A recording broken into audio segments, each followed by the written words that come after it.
Do you even know what that's from? No. He's fat! That was from an interview with, I think it was Bubble. No, it was Scott Steiner when he was in TNA. Yeah. And he was commenting on Kevin Owens when he had a long run in WWE as a heel. And when he asked Scott Steiner about him, he said a couple things, and then he just shouted out of nowhere, He's fat! Oh yeah, didn't that get him fired, or am I mistaken? Maybe, but you know how wrestling is. It's just because I know Vince didn't like body shaming to a degree. I'm trying to remember. Which is funny because Okay, Vince. yeah. Which is funny because Vince kept getting guys to do steroids. Which is part of the reason why he got in so much trouble.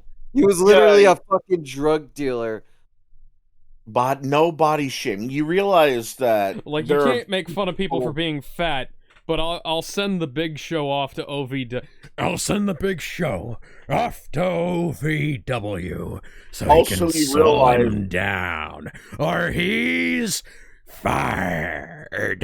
Also, you realize there's very few people like Big Show, Mick Foley, Tensei for a reason. Vince doesn't really think that many people with that body type are going to sell. What about, like, he was always saying, the It's either Funkasaurus. The Funkasaurus isn't going to sell much. It's either they got to be athletic or they got to be buff. There is no in between. That's either because you notice that there are very few guys that have that big stout or fat, as some people would say, body type made it that well in wrestling. Oh yeah, it's like you compare the WWE wrestler type to like your typical wrestler type that you see outside of the Fed, and it's more like I know professional wrestlers locally, and like even the muscly ones are bigger, like less trim, than not that they're fat, but they're not. No, I totally get it. Yeah. Yeah, they're not like toned. No, it's not like they're not toned because I was in a movie. Yeah, I was in a movie with a couple of wrestlers once, right? And one of them, a guy, his ring name is Brimstone. Okay, and good name. And he looks like a fucking superhero, but he also looks like a superhero as drawn by Akira Toriyama, not a superhero as drawn by like Steve Ditko. Yeah, Steve Ditko, not a Ditko. And a lot of the guys in WWF, WWE they were leaning a bit more Ditko, even the really really buff ones, Hey Alex, I have an idea for the thumbnail or the stream image. I want you to edit this and add Don Cheadle's face on both of them. Well, I guess the people watching over on Twitch have learned the origin of our thumbnail. Hello, ladies and gentlemen. Welcome back to Mehcast Reacts. It's time for RWBY versus Soul Eater. Ruby Rose versus Maka Albarn. The 200th episode. Yeah, and we've delayed this by a week and three. A week and a half. I was about to say week and 3 days. Week and a half. The same. And Gizmo's back. Difference. Gizmo is back. No, I'm not. Go away. Okay, Kip, you can ban the server now. All right, so now Gizmo 2 is here. Hello, Gizmo 2. Try to relax your anus. Yeah, and Jedi's here. He's just doing some unpacking. Yeah, we reunited. I'm here. Yeah, we've reunited a big chunk of the Death Battle people. Kevin was here briefly watching Kamen Rider with Tony, and then he dipped. Of course. God. Hi, Kevin. Bite the bullet. Hey, listen, we got a good amount of people here. I'm happy. I want to watch this episode. It's good. So are we ready? Let me check and see if I've turned my... Yes, I did. Okay. So, yes, I am ready. How about y'all? Nah. Let's do this. I'm ready. Let's do it. Gizmo said no, we can't start until he says yes.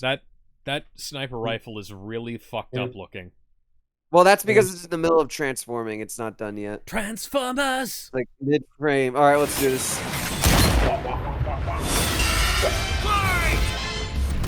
That was perfect. Ruby Rose versus Maka. Spoiler alert. They're not spunky teens with oversized gardening tools. Thankfully, it's not in spunky. Spanish. And it's our job to analyze Yeah, the weapons, armor, and skills to find out who would win a death spend battle. some time on the internet. I remember when Mama Boomstick read me bedtime fairy tales. And this is our Heroes fourth and RWBY warnings about episode. eating those little Yep. fairies and How The appropriate RWBY that team we is went complete. back. Yet in the world of Remnant, fairy tales RWBY are real. The RWBY team Here, is huntresses currently do trying to find battle a way with to monstrous rock Grim, their girl. and there was nothing more exciting than that to Ruby Rose. daughter to the world. God, I renowned miss huntress Monty's Summer, style. who disappeared. Everyone does. Little Red really wanted nothing more than to be a huntress. Pause. Her dedication paid Ben, off. pause. Admitted into Beacon Academy. Oh, sorry, Ben. sorry. Full I name didn't hear Ruby it. Rose. You should know to just pause once we get here. It's been a while. Full name Ruby Rose. It's been a month and a couple of days. Age 17 years, Huntress leader of Team RWBY, trained by Crow Branwyn back when he was actually voiced by somebody who did his voice. Yeah, as opposed to somebody who's doing... What even is that voice that... That it, is that a bad sounds like Solid somebody. Snake impression? No, Yes, supposed it's a bad to Solid imitate Mignana. It doesn't. It doesn't sound matter like, since they it killed doesn't him sound off like he's trying anyway. to sound. Yeah. Trained by Crow Yeah, he's Branwyn, dead. Killed off Yang, all the good Ooblack, characters. Professor Ozpin, Professor Ironwood, likes books, cool weapons, her family, and Penny, eats cookies and drinks milk. Dug out on that one. Motherfucker, yes, they'll go on. everybody does that. Yeah, exactly. Official And And VTuber. it's in, No, Yeah, that's, she- that's actually real. She's when RWBY was off the air, RWBY became a VTuber. well, yeah. I mean, it's And kind they're of also odd. willing to that touch the other RWBY one. shipping here, but not My Hero Academia shippers. Well, I mean, RWBY shippers are so subtle and very reasonable with their shipping. Jedi. If you think that's bad, try the Kingdom Hearts shipping fandom. I It's will a not. fucking- Thank you What very about- much. No. I mean, we It's could a always bloody war check in. zone. We can always check in on the mean- Undertale Deltarune fandom about their shit. No! Oh my god! No! But keep the video flag. I own it. Academy 2 years ahead of premier school for huntsmen and huntresses. God. RWBY clearly Wonder showed Woman fandom. prodigious talent. The anime was really good. I like the Women RWBY teaching, anime. Just like yours truly. RWBY doesn't leave home without her trusty Crescent Rose. It Here's may my look like a thing. high-tech When site, are they and ever it going to is, use but other it's RWBY also a characters god. besides the RWBY main made four? Crescent Rose herself. With this Yeah. episode's Oh, viewership, no. Back in the day, Probably not. Back in I the feel day, like- I would have hang on, loved hang to on. see Crow fight literally anybody, but now that Jason Liebrecht is the official voice of Crow, Oh, fuck off. Fuck off. Yeah. I think Cinder has Azula. I feel from like- Avatar. Here's my opinion. I feel like if we ever get a run, if we ever get RWBY come back, it's gotta be Yang. I feel It's like it will not be Yang. if, it's more of a when. I've already said that. Yeah. I said that with Death Battle. That it's only a matter of time until they get Death Battle back. Someone's gonna get RWBY back so they can release the supposedly final volume, so they can finish it. Viz Media's making it, but they don't have a lot of funding. And they Oh, Jedi told me this, but I'm gonna repeat it. They released a bunch of new DVDs to help fund the new season, and no one bought them. Why do you Is it- think? is it like they It's a mess. re-released the old. They re-released the old volumes again. Yes, Yeah. they re-released. They Volume one- re-released Oh, volumes that 1 fucking through 6. explains it, man. Yeah, Oh, they okay, re-released Warner Brothers. Oh no, hold on. So Warner Brothers, who is in partnership with Viz Media, Warner Brothers released all of the original RWBY volumes, I believe, up to volume 6 on Blu-ray. It's all the same special features. There were no new introspective retrospectives. There's no new behind the scenes, no new material. It's just porting all of the Right. other stuff from the original Blu-rays. Again, the only new thing you get with these Blu-rays are cards. Okay, yeah. So here's the thing. That's a standard Warner Brothers procedure here. Warner Brothers used to do remastered discs every now and again. That wasn't making them nearly enough money, so they went the Disney route, and now they're just re-releasing the same shit. So, you know, that would explain why nobody would want to go back and buy those, because it was like, what, volumes 1 through 9, right? And volume... RWBY hasn't been great since volume 4. It hasn't been good since volume 6. Some people debate before that. Oh, yeah. Yeah. Like, I still, have opinions I about still this show. argue... For me, I still argue that the last good volume was volume 3. And it was downhill since. There was no way to recover. Volume I think 4 it was downhill not the bad. moment we saw Blake had parents. 4 was just mid to me. Yeah, but 4? it was Slow. better than what volume 5 and 6 gave us. Volume Take 5 mid and any 6. day. Volume 5 and 6 were like middle road, especially compared to what we wound up getting in like 7, 8, and 9, Yeah. and the fucking Huntsman and Heroes movies that we watched, the Justice League RWBY We don't crossover. talk about remember those. that? We don't talk about We those. don't talk about those. Movies Those are suck. canon, by the way. We should probably, Alex, you should probably get your reading voice for this pop-up here. Personally Yes. forged at Signal Academy. Blade One can more thing rotate I want to 360 degrees, yes? One more thing I Terrifying. want to say about RWBY. Can we? I feel like they need to stop stroking Ruby's cock in terms of the team, not Ruby Rose, because there are other teams that people have really love and want mentioned, like Or you just know. get Cinder on the show.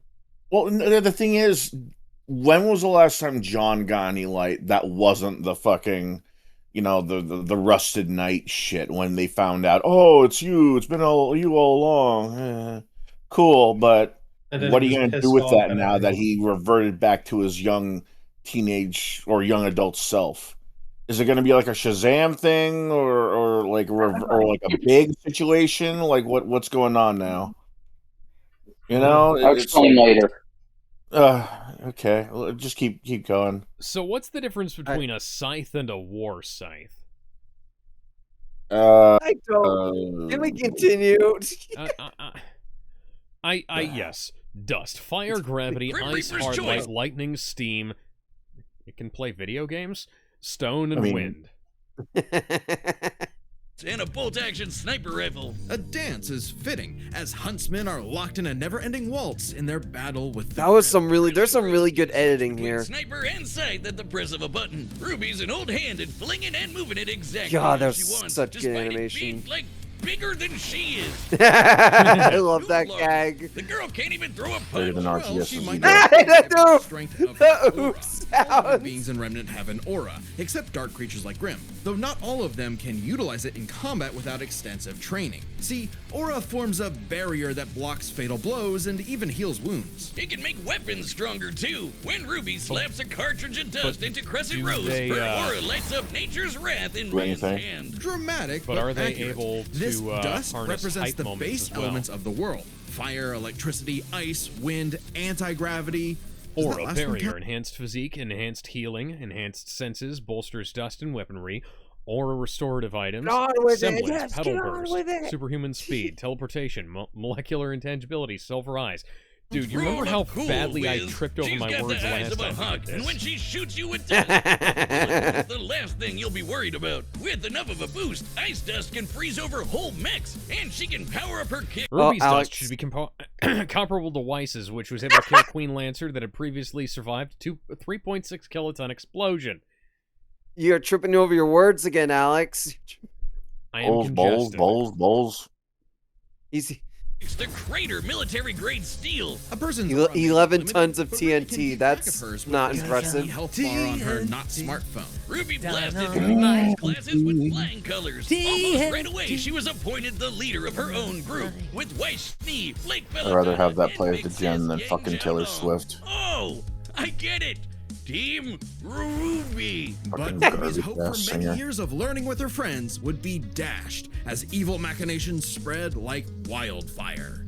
And with a flash of silver light, God, you can tell when Beacon it had cuts fallen. Ruby's friends dead. From her the, school totally wrecked. Her sister Monty and the new Yeah, I style. was gonna say, Oh, you can because tell when of it a cuts lover's from Monty spat to that the went new way shit, too because the new far. shit is so Salem saw fucking the world jank. divided, And Yeah. say goodbye. I don't mind the Never style. replaced Monty. But RWBY wouldn't give up like that. I don't mind the new style. It's just, you know, they don't really do much with it except look nice. It really didn't help that. It's I'm gonna pause also- for a second. It really didn't help that all the good animators they had for RWBY post Monty got taken away for the horrible mech anime they made. Whatever the fuck, what was it called? Genlock. The one with David Tennant. Genlock, yeah. And You know, the one. That show did not help. Yeah, and fun fact: there actually was some tie-in gotcha stuff for that series in the game Oh Paladin. yeah, that's Yeah. right. I think I've told this story before, but I think I found if I'm not mistaken, I found Genlock DVDs and Genlock comic books on clearance fairly soon after the show came out. They should have just stuck to Red versus Blue, which, you know, should have ended a long time ago, despite me enjoying it. All right, let's continue. Could she really save the world like her fairy tale heroes? All she did is what she's always done and never stopped moving forward. Because Crescent Rose wasn't the only thing she needed. She had to improve her They semblance too. Right. They jumped the While shark and aura chrome. is essentially the manifestation of one's soul, the semblance is an It's expression. crazy how RWBY exists because Basically, Monty it's a superpower finished the Red farmed vs. by Blue Aura, and animation Ruby's got really super fast. speed. After being told that was the only way he could be allowed to What is pitch she it. doing exactly? Close. This is Petal Burst, a mixture of speed, teleportation, Does anyone remember that? and agility. RWBY Yeah. can No. move from one point to another in You minutes. don't? Okay, so the story goes when he was doing Red vs. Blue Volume 8, I believe it was, he asked if he could pitch a series. And he was told he would be able to if he finished it in a certain number of weeks, which he did, and did it early. So that's why RWBY exists, because he's that much of a fucking legend. Literally bursting into petals. Sort of. According God, to that's Best jank. Robo Girl Penny, Ruby's semblance is extremely Oh, complex this- and variable. What, you mean her Involves fast breaking movements? body- I think that's supposed Other to be that. characters when like I- Mercury have no. He wasn't talking about Penny. He was talking about the stuff earlier. Oh, Other characters yeah. like Mercury have struck RWBY mid-petal burst before, but this was before she fully understood the ability. She could later phase through attacks more regularly. I have to ask, why did they kill off Penny after she became human? Because because Carrie thought it would be dramatic. Because unfortunately, Carrie and the other guy don't actually know how to, write Right. characters and stories. So Oh, it was dramatic, all right, for the wrong reasons. down to its molecular components before zooming off in complex Yeah, killed paths, Penny, one of the negating better laws fucking of mass characters in this show. entirely. Fucking AKA super Christ. speed. This is Best mirroring girl. a conversation Ruby's petal I burst had is so quick she can earlier make today flying about missiles Game of look Thrones. completely still. Good luck tagging her with a With bullet. the diet Game of Thrones. She's certainly quick enough to give Emerald and Mercury Yes. a hard time, and they've dodged actual lightning. Fuck was that? Hang on. What kind of hit was that? Look at her head when she. Mercury a hard time, and they've What is that? I think she literally just hit him with the top Who of could her keep up head. with the most cringe? You can do that. It's just, why would you ever? Well, he did draw his sword fast enough to parry an actual particle beam. God, In Monty's real life, style such a goes beam is so created by fucking accelerating hard. charged particles to just under light speed. No particle So, can move. that's impressive. With such a powerful ability, Ruby could safely shine her smile for years, even as she carried the fate of Remnant across the world. To her friends, she was a beacon of hope. Well, yeah, because she's got one more superpower. Her silver eyes. Just like her mom, Ruby inherited them from the God of Light as a weapon against negative. Grim, our creation of the God of Darkness, is a representation of malignance and destruction. The Silver Eyes can counter Grim powers with its light of life. That is a fucking Bleach character right there. Don't lie to Yes, me. that is a literal Bleach character. This is shown in her battle with the Apathy, where Ruby's Silver Eyes restored her drained willpower. What, is she a fucking Green Lantern right now? What?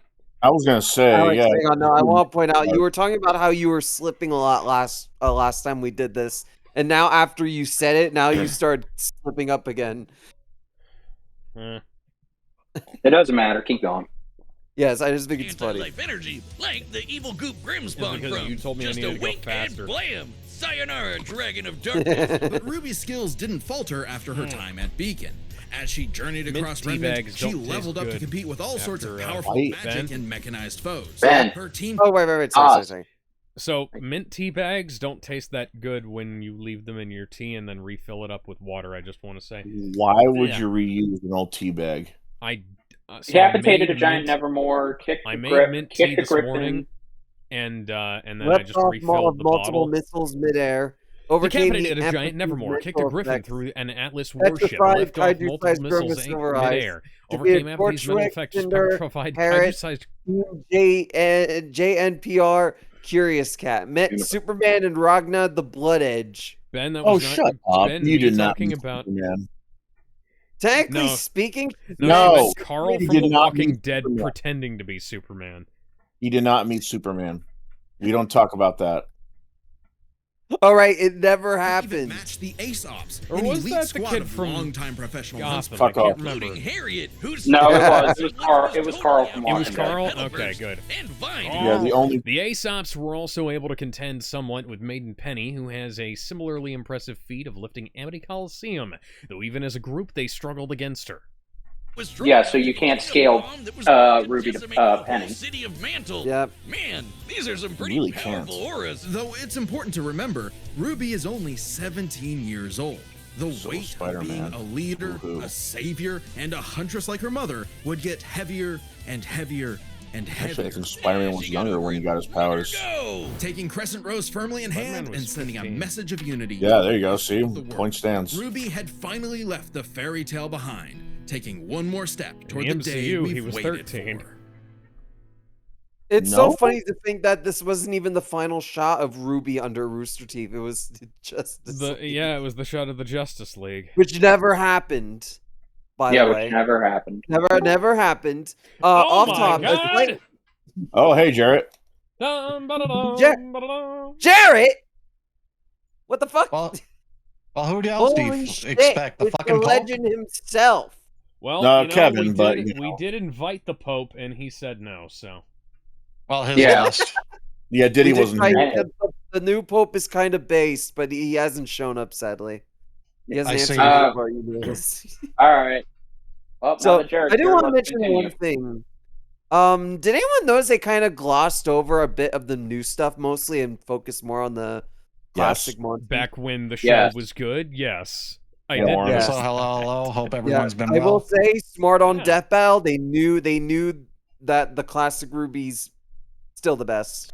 Honestly, You know, you work with what you got. Sponsored by Price. This battle is Yeah, sponsored by gambling. And bad luck, player. Yeah, gambling, motherfucker. I'd rather be Hooray. playing than Hooray for- fake therapy. Hooray for crippling A death. sound soul Yeah. dwells within a Hey, sound The only thing I know What do you about think? Soul Eater is But all the the stuff that unjust Purple Hey, Eyes souls of this WWF world are on has the done. Disney Good news, Fest Jarrett. You Oh, I made it see. to the Yeah. best part of the second best part of the episode. A Kishin could plunge Yeah, the world into the Soul chaos Eater and part, madness. that isn't Ruby. If only someone. I actually like the anime. Hot take. Bing bong, it's the DWF. The anime's good. Welcome to Death I know people don't Row like the Laser ending, which is Academy, fair. Where death rules. I think It's it was another because the fucking was read the still manga in there. ending. Lord Come on, Death we're tasked used to humans that by become now. Spiritually talented meisters Yeah, but of it demon doesn't mean I have to be happy AKA about it. people who are also a weapon. Sure. No, really, At they least transform Full Metal into Alchemist and weapons, guns, Hellsing ninja stars, went hammers, you back name and it. A fixed Meister their weapon pair shit. kills and consumes lost Yeah, they souls never to did that with keep Death machine Note, away. sadly. Jack the Ripper, Now they're gonna have to Death recast Eater. half the Grudge. cast. So the Death demon Note- weapon Death Soul Note was paired with finished. the dutiful rising star, Maka Albarn. Talk about your classic teacher's pet. Ben? Full name, Maka I Albarn, paused age it! roughly 13. You pause it late. 2-star Scythe Meister at Death I Weapon didn't. Meister Academy. Possesses a Grigori soul, 1 in 50 million. Fucking hell, our Grim Reapers are having to play gotcha to get their weapons now. Weapon partners Soul, Tsubaki, and Spirit. Likes book studying, puzzles, drum dances. Dislikes unfaithful men and raw fish. Oh, Isn't her that the dad. same thing? Don't unfaithful men smell like raw fish a lot? Usually, yes. No, they Sounds usually smell like sexism. dog. Because they like to raw dog it. They smell like bitches. Jarrett, what do they smell like? They smell like shit. Good answer. The kind of girl who leaves an apple on the desk and Wow, goes, I didn't know "Teacher, you were forgot to such give a us big fan of homework," dick. and then we jump them. As if Soul's any better, a weapon who's too concerned with being cool to do any real work. Hey, Soul's not just any demon weapon, he's a scythe, and he's got his sights on upgrading to the highest level of Death Scythe. Which would be a high honor. And lucky for Soul, Maka always aims high. With that common goal, Maka and Soul formed the Dream Team. All they needed was 99 Kishin eggs and the soul of a witch. Easy, right? Maybe, since Maka is extraordinarily perceptive at spotting and examining souls. She can detect spiritual presences from millions of yards away and can discern its nature, stability, and emotions. Time for class AKA Soul Eater, Death's last Really, weapon, Alex? age 13 to 15 years old. Vocations: Death Scythe pianist, shape-shifting, human sight states. Yes, penis. Pingus. Pingus. Piano, black room. Play the sound. I'll play it when he's done. Soul meditation, soul hack, soul adagio, black blood tress, madness. Can I play with madness? Honey? Penis. Penis, penis, penis, penis, penis, penis, penis, There's so many. There's penis all around me.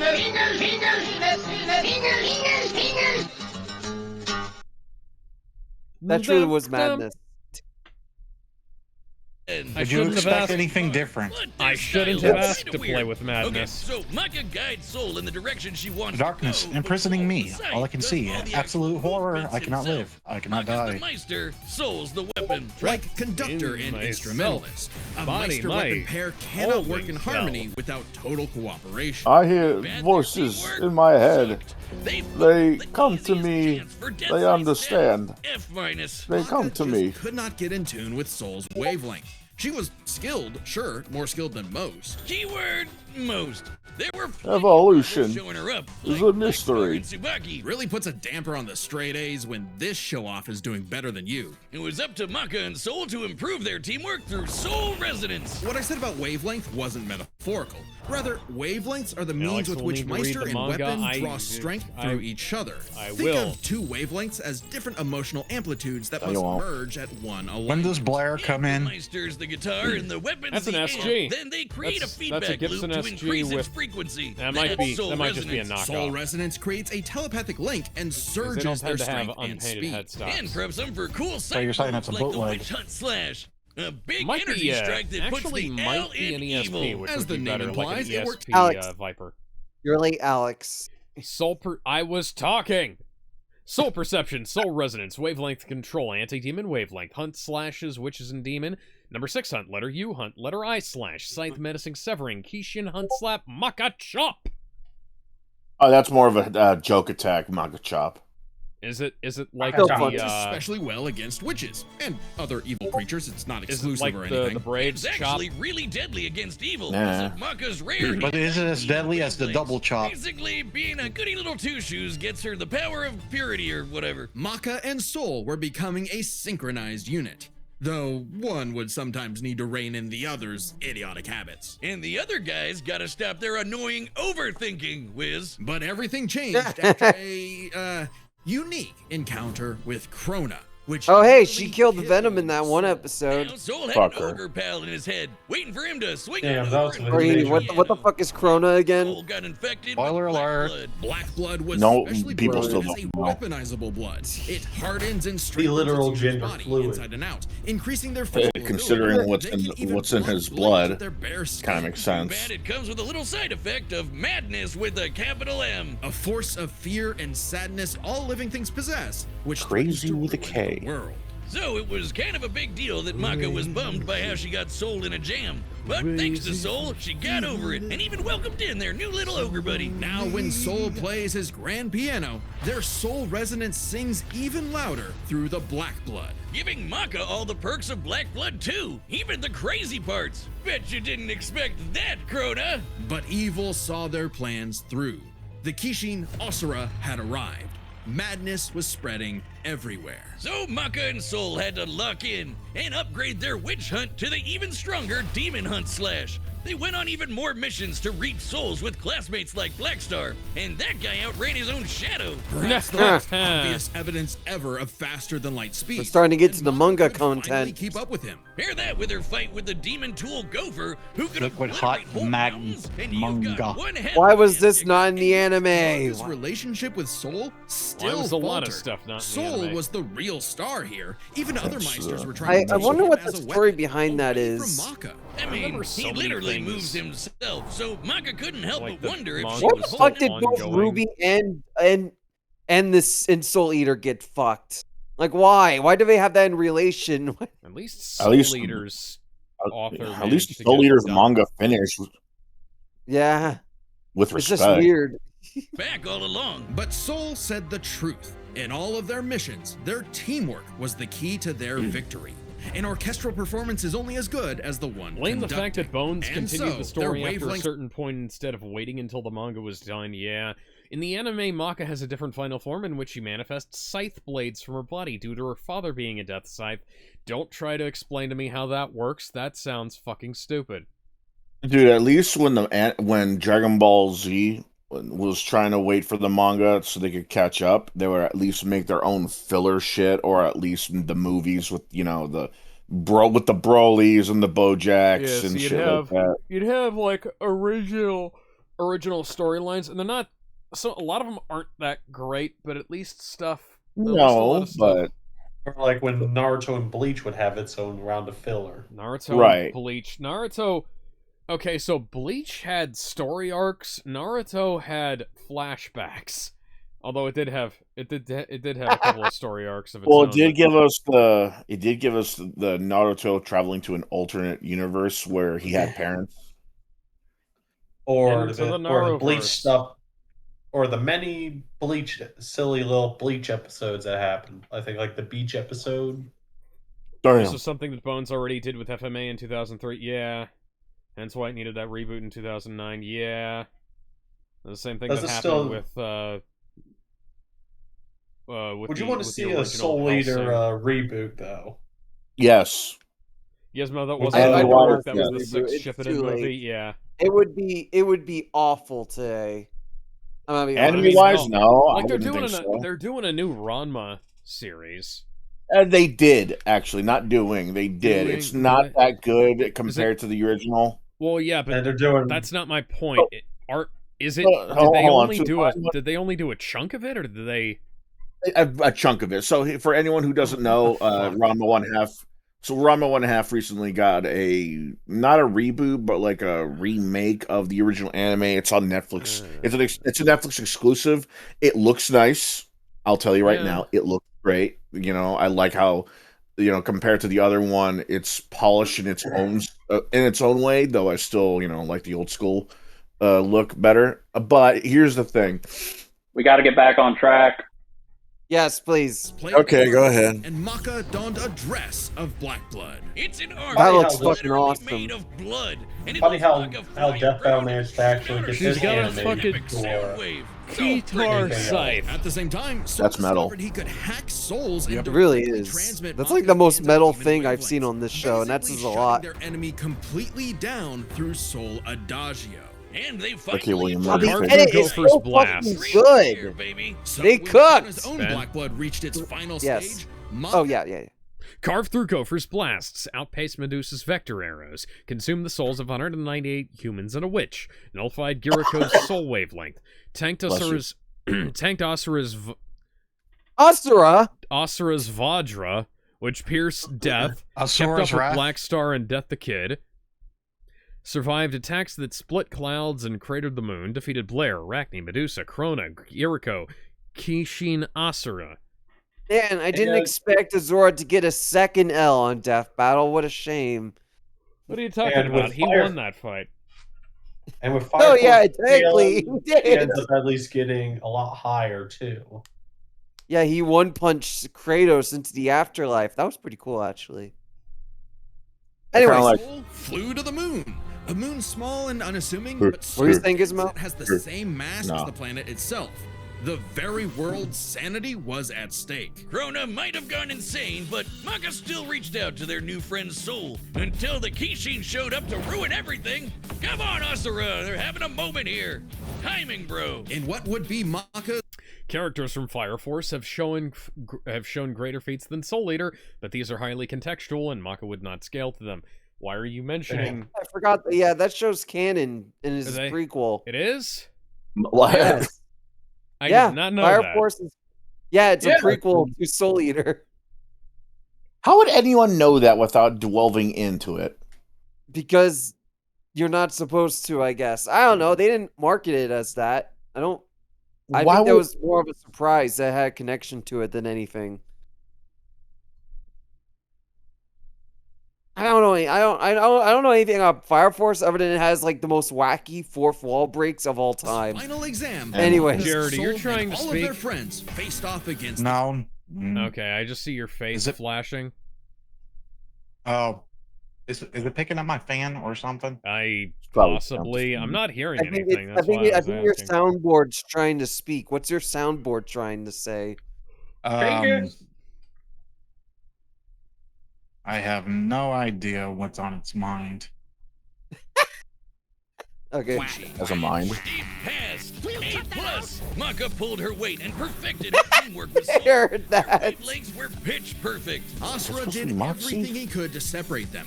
Take your damn clothes off. Maka's chest, hamper their souls with madness. Oh, classic. Perfectly timed. Their wavelengths. Until they kicked his ass with one final upgrade. The Kishin Hunt Slash.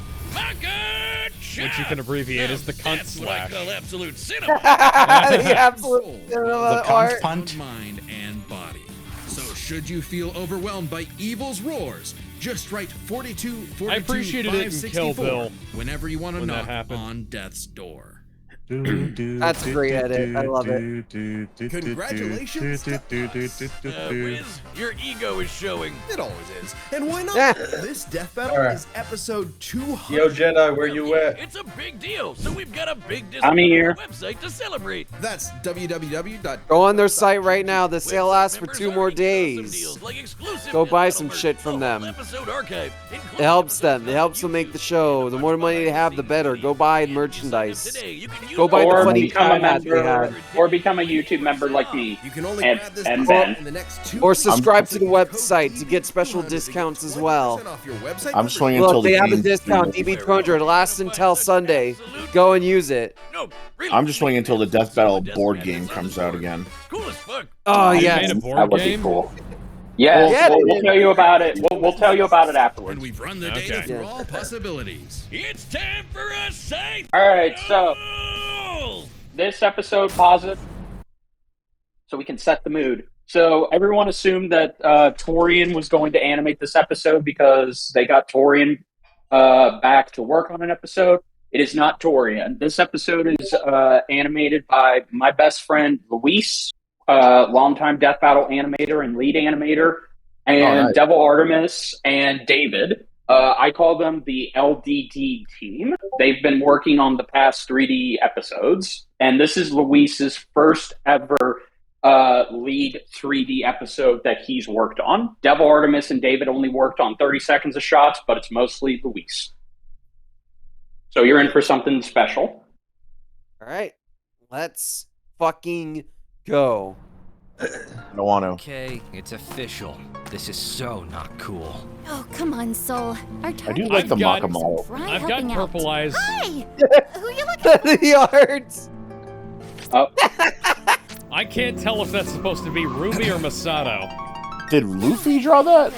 Your I humanity know. has strayed from its just path. wait. And the Shinigami has come. Oh my gosh, your boyfriend turns into a scythe. Oh, that's so cool. Casey Edwards They did get also Lindsay works back. for this song. Lindsay did come back for this. Oh, the animation! Of course they did. They got back every single voice actress for My Team soul, Ruby. thanks. Well, except Blake. Yeah, look at that! Go. So good! Okay, Yeah, Alex, what a really our good shots animation from choreographer expert. What are you thinking so far? You haven't seen anything. I think we're doing pretty good. Yeah, they do really good. We can handle it. They did a damn good job for episode 200, man. Oh, there we go. Oh. That was a close call. Makes you wonder why they only made one Soul Eater fighter. There you go, her signature move. They also I like got to call it the Ruby Sonic. What a!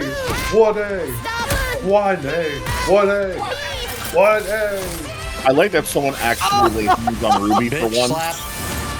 By the way, Alex, you're gonna love this. They actually got back the sound designer for RWBY. Little jank there. Oh, that's good. Grab us.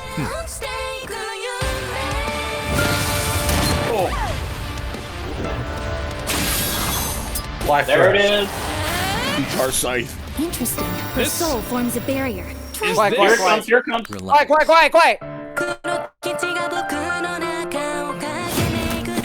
The best part of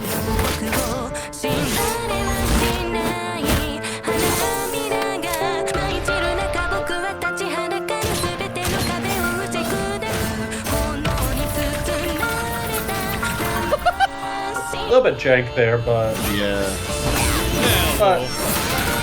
But this moment is just perfect. Stop fighting. Here it comes. I'm Ruby Rose, and I am a huntress. Soul Hadashio. Ruby! They got Yang. Wavelengths.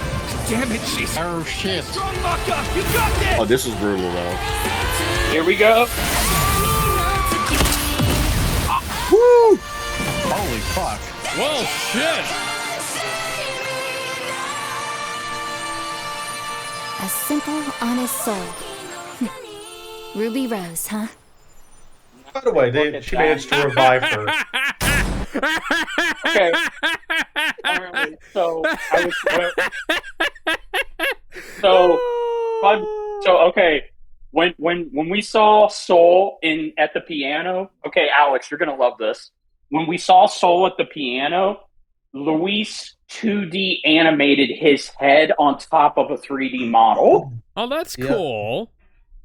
So Soul's head is completely hand-drawn 2D, while his lower body is completely 3D. Okay. Okay, yeah. I don't usually suggest this, but can we watch the animation again? No. No? No. Okay. But apparently Luis did confirm that Ruby got brought back to life afterwards, so she will be Yes. I like there the is fact no that confirmed there, that. yeah, there's there very is few out of Fucking that. cop out. yeah, Does so, not matter. yeah, no. Also, big props to them getting back the sound engineer from the actual RWBY show to do the sound design. Sound design was well. fucking impeccable. Voice direction was pretty good. Voice direction was a little off in some places. I would not have had RWBY react the way she did in some of those places. It sounded kind of like it sounded kind of like, well, no, it sounded more like scratch tracks, like you do one take and then you run it into the animation and then you go back and you do another take, and then they didn't do the extra takes. No, I'm talking about attitude, though, because she's but I mean, a little too eager. Yeah, no, well, I mean, I think you could hear how excited Lindsay was, and that because again, Lindsay probably hadn't voiced RWBY for so long, so she had to kind of just get into that energy again. And ironically, some of it sounded a bit too restrained. As like the "stop hitting me" part, it was like it sounded more like it should have been "stop hitting me." Like it, like that was perfect. perfect. And I actually thought that was perfect. Like because if it was too even, if it was well, no, like, no. If there's it no was younger exertion. RWBY, if it was younger RWBY, I totally get it. But her I think being the direction older, is so. Okay, I'm sorry, Gizmo. I think the direction is supposed to be okay.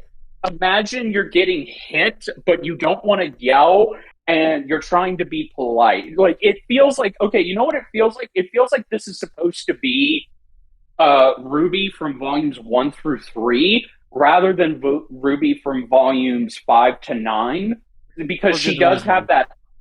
Yes, for good reason. So maybe that's why Lindsay was told, okay, you're getting tired of being hit, but you don't want to be rude about telling somebody to stop hitting you. That's let's watch the result. We're getting off track a little bit. Yeah, but I do not agree with this end analysis. Oh, there, I said it.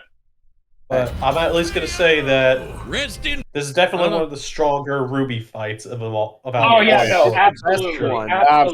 Like Blake versus Mikasa has got nothing on this, and that was done by Torian.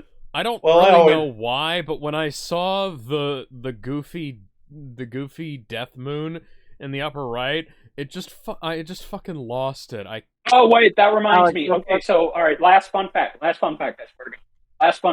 Luis actually reused the moon, the Soul Eater moon from Venom versus Krona. He didn't create it. It's the same asset that he. Yeah. Smart way of reusing resources too. Hey. This is why you save your shit. Yeah, this is why you keep stuff. That way you can reuse it. Fucking Yakuza 3 Okay, anyway.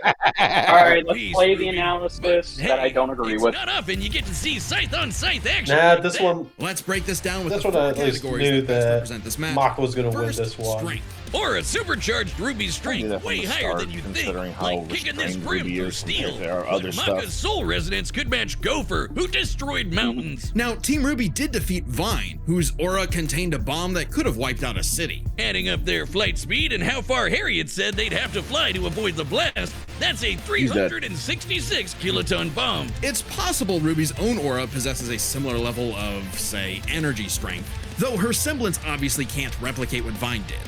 Black blood. The moon's mass was increased equal Earth's in the prequel series Fire Force by a character named Fairy. This is the reason why it floats in the air self-sustained.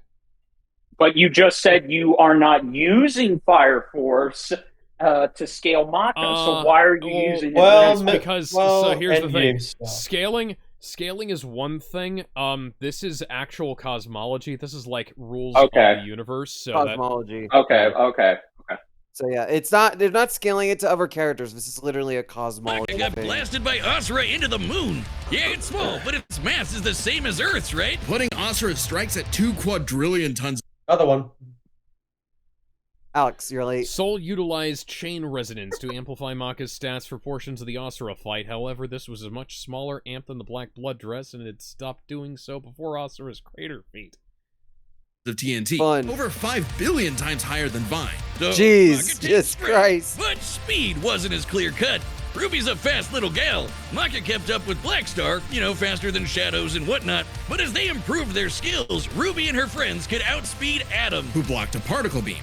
Though given the distance and time to react, Adam moved about 42% the speed of light. Not quite faster. While Maka said that Blackstar is stronger than her, she frequently keeps up in speed. The two can also utilize chain resonance, which requires equal contribution. Maka's statements also do not factor in her Black Blood dress.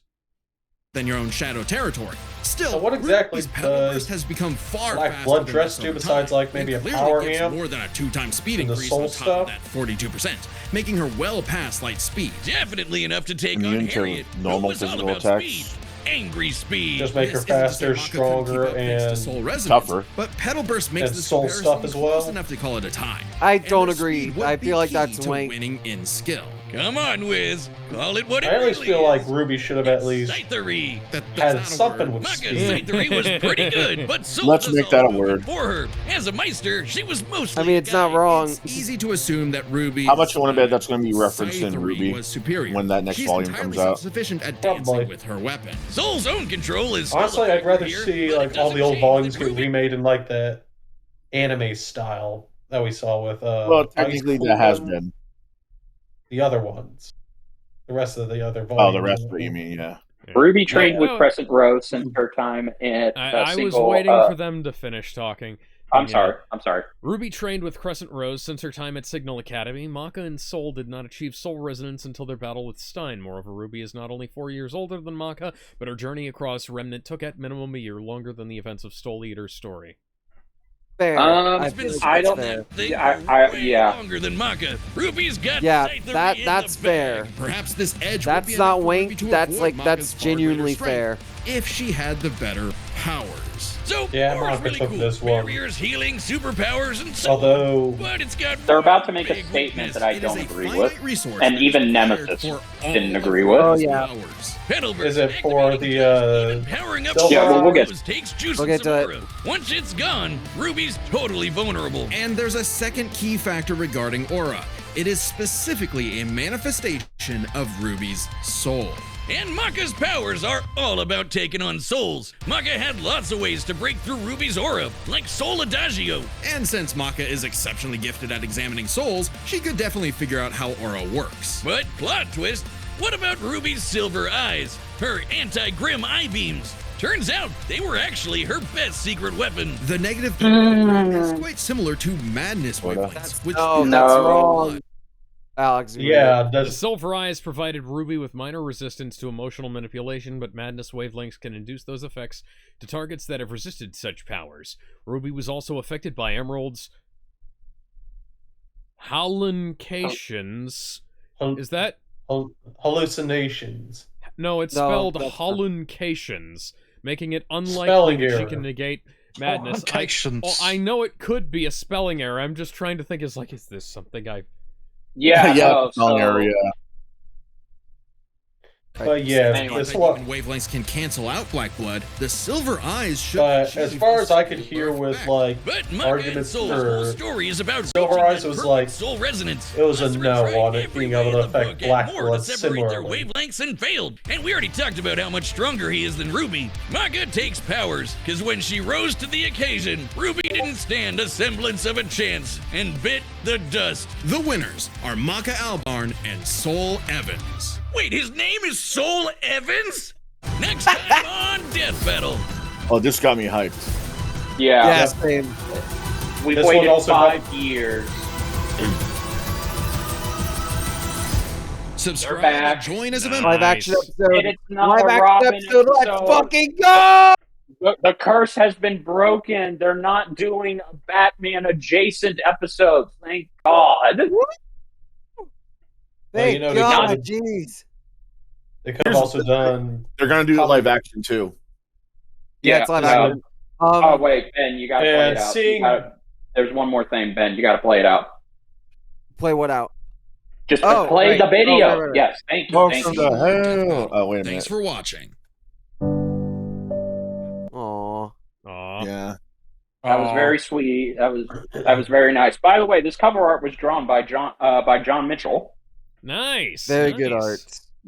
Yeah, very good art. But yeah, pull up in the broadcast chat because I do want to stream the Blade video, which I will do now.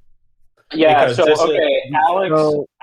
you are gonna love the guy they got to play Blade. Little background on him. Yeah. Continue. Okay, sorry. No. Okay, Alex has done his homework, so I'm just gonna say it anyway. Okay, so the guy that got to play Blade, this guy combines dancing with fight choreography, such as sword choreography. So, as far as this is going to proud history. As far as So I've seen a lot of people complain about this guy unjustifiably that he doesn't look anything like Wesley Snipes, and they don't like the fact that Blade is going to have a man bun. To which I say, frig off. It looks kind of like his Marvel rivals. How do you know he's going to have a man bun? Yeah, There's not really apparently nobody likes the idea of Blade having a man bun. I don't understand why. But you know he's going to have one or not? I really doubt it. Well, no, he is. Like this dude. Yeah, when this dude filmed the episode, he still has his long dreads and a man bun.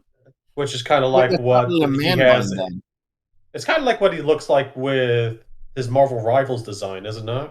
Yeah. So anyway, yeah, play the video. Let's see this guy go to work. Well, look at this. That's not a man bun. It's more like dreadlocks. Yeah. But yeah, this is going to go exceptionally hard. Look at this car. Look at this. Dude, he goes hard. He does. Hey. Shut up, I know what I said. And then I think I got another clip from the subreddit. Let me pull it up. Oh, it's so fucking good. He did some other stuff too, like karate, kung fu, and drunken master stuff. Yeah, no, like as far as Blade, This they guy's are fucking good. perfect. Yeah, no, So- he's amazing for the role. I am curious. Okay, so just talk about this episode just real quick, since this is our first live action fight after 5 years. I am curious if this guy and Isamahat's usual choreographer are going to train Buffy's actress, because I don't know anything about Buffy's actress. Yeah. She looks okay. So like one. Yeah, no. So okay. Well, no. Once Hold again, on. good, Like movie Buffy. Yeah. Okay. Yeah. So it's once like again, it's like what Nathan says over on the right there. That's more Christy Swanson than Sarah Michelle Gellar, and well, it's okay, an yeah, obscure no, as like, fuck reference. Nobody watched No the one Buffy remembers movie the movie. except but for my mom. to be fair, there was no way in hell they were actually going to get Sarah Michelle Gellar in this no, anyway, yeah. because he's I'm willing to currently give him- filming yeah, I'm willing- for. He's currently willing to filming for the Buffy reboot. Okay, go ahead. Yes. God. I'm willing to cut him slack as well, because like when it comes to like animation, it's easier to make them look like the characters. Live action, that's a much harder role to play, and I think they got a fine role here. As My long as only worry, and I'm sure they double check this. My only worry is that you have to get someone as skilled as the Blade actor, because holy Yeah. fucking shit. And we all know Well, what okay, happens so- when you don't when you have a completely one-sided fight, right? Yeah, yes, no. So, okay, you know what you get? You get fucking Ahsoka versus Vader in live Yeah. action, and Yeah. you have, Yeah. you have No. Hayden Christensen One-sided fighting down to her level. One-sided fights are still fun to watch, though. Look at Master Chief versus Here's the Blade. thing. Here's the thing. So here's the thing. One, like I just said with Blade's actor, I have no problem, and I am under no illusion that they have to get people who look remotely like the actors who played these characters. These characters have been around for but these characters have been around in total for almost like 40 years. You're allowed to have different interpretations of the characters. No, you're not. Yeah. No, but hold on. He makes a good point, because Blade, he was around before the Wesley Snipes thing. Because yes, Blade was originally a 70s funk vampire hunter who got a major reboot and reinvention in the 90s in 1994, and that only kicked off higher with Wesley Snipes. Now, Buffy, on the other hand, I do agree that, yes, this actress does not remotely look like Sarah Michelle Gellar, but that's not what I'm looking for. As long as she captures the mannerisms, and again, that's the main. Hold on. Right. You mentioned the mannerisms. Of which one? But wasn't there a Buffy movie before the Yes, but series? so here's the Yeah, it was problem. before No. the Here's TV the thing. That the Buffy movie is in canon to the TV show. It is directly referenced by the TV show. Yeah. Yes. And then But after after Buffy the Vampire Slayer, the TV show, there's a bunch of comics. Yes, most of which I'm currently suck. reading. Yes, they do. They really do. I'm actively. I'm sorry. I am actively on my honeymoon. I had to power read through all of season 9. I'm currently on season 10. I'm almost done with it. If it wasn't for my wife and I constantly going out to different areas, I probably would have killed myself, because these Buffy comics are so bad, especially with Joss Whedon writing the first season. Season 9 and season 10, season 9 and the first episode and the first issues of season 10 that are written by Joss, they're bad. And the writers who take over after, they're trying to make this shit tolerable. And at most, it's just boring. I don't give a shit. So but it's anyway, the exact opposite of Joss's run on X-Men. You know they're going to bring that up. They're going to bring the comic. Anyway, look, I have no problem with this actress. If the Ismahawk team, unlike the Bat and the Sun team, I'm talking about Aaron Schoenke, Danny from Bat and the Sun actually can make people act. He has always managed to make people turn in good performances. And depending on who's writing this script, if it's the Ismahawk team or if it's Ben or somebody else, I think that we're in safe hands with these actors. I think they're going to do a good job. And we're obviously going to have... This has the potential to be the best live action episode of the Ismahawk trilogy. Yes. Oh, absolutely. Now I really hope so. Do we actually have any So here's the thing. I don't have a problem with the Buffy actress. Anyone look that up? Here's my thing about remember her name. Hang on, guys. So let me go ahead and say something about Blade. Blade. I don't have a problem with Blade having that top knot because that ties into... Well, it kind of ties into Blade as a samurai character because he's but hold on though. When I heard man bun, I was thinking man bun, not man top knot. Yeah. You know, with the because look at this dude. Bun. Yeah, he looks badass. Look at this dude, especially with the glasses. Like, look at this dude. But anyway, let Alex finish his point. So yeah, because it has tie-in with the samurai kind of thing. The one thing, he looks more like Blade here than I think Sticky Fingers did in the TV show. Not that the TV show is necessarily that bad.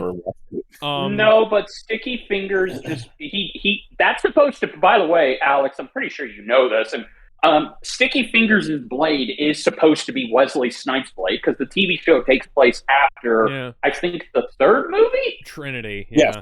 Yeah. Okay. God knows how they do that. It's kind of like how Richard Dean Anderson's version of Jack O'Neill is supposed to be the he's supposed to be a different version, but he is but he is so different, and it's like in a good way because like for as much as I love Kurt Russell as an actor, Richard Dean Anderson's Jack O'Neill is so fucking iconic.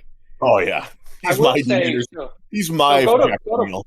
Go to Buffy real quick, Ben, so I can illustrate a point. So the costume's the same on with Buffy. point.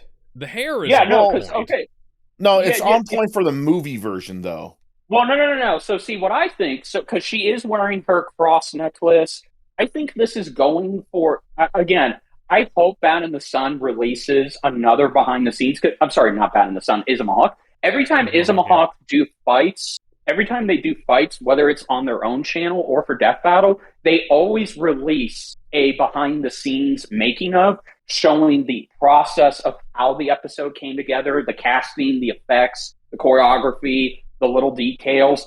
I really hope they do that again here because I'm curious as to what was their inspiration for Buffy's outfit because this looks like it's kind of leaning towards season 4 or 5 Buffy when she was in college.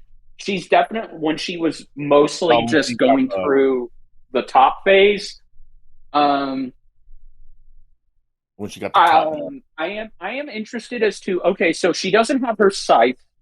She's primarily using a wooden stake. So I am curious to see what are the props going to be? Because we know these actors have to have props for the weapons and shit. So that stake, I can very clearly tell that stake is some kind of molded material, probably like a rubber or plastic, which is it's clearly plastic. It's standard, because I just she needed to angle the angle on this picture. Like I immediately said. Ben, you saw what I said. I immediately said fuck off when I saw this picture because the angles on all of this are really unflattering to the actress, and it really reveals the the plastic nature of the steak. You really needed to have more of an eye on the actual camera output. So like, what I think they change the angle, do a little bit of touch up, you know? Yeah, no. So what I think they should have done, again, I think they should have given her the scythe because at least with the scythe, there's many different ways you can photograph that. I am curious as to why they chose this specific picture because I do agree with Alex. Okay, your eye is drawn on Buffy, but then you go to the stake, and the way she's holding the stake, you can clearly tell that okay, that's a stunt stake. It's rubber, or it's some kind of plastic because yeah, I think that they needed to. I don't know. I feel like if they gave her the scythe that Buffy gets at the end of season 7, I feel like there would have been better dynamic poses you could have done with that. Because you go back to Blade, Ben. Oh, yeah. Blade. Look at Blade. Look at that. It's simple, straightforward, cool. Straightforward. Yeah, look, it's simple. It's straightforward. Your eye is on Blade.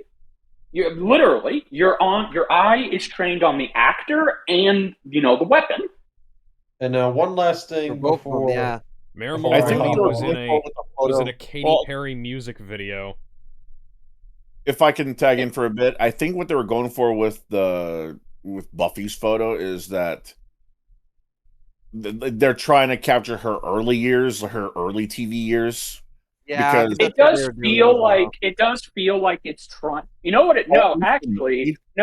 It feels like it's trying to capture the Christy Swanson movie and season 1 of Buffy. I was gonna say, like I was trying to say that, yeah, because they're looking at her. She doesn't really give off mid-series Buffy or end of the series Buffy. She's giving me more the movie or like the first couple seasons.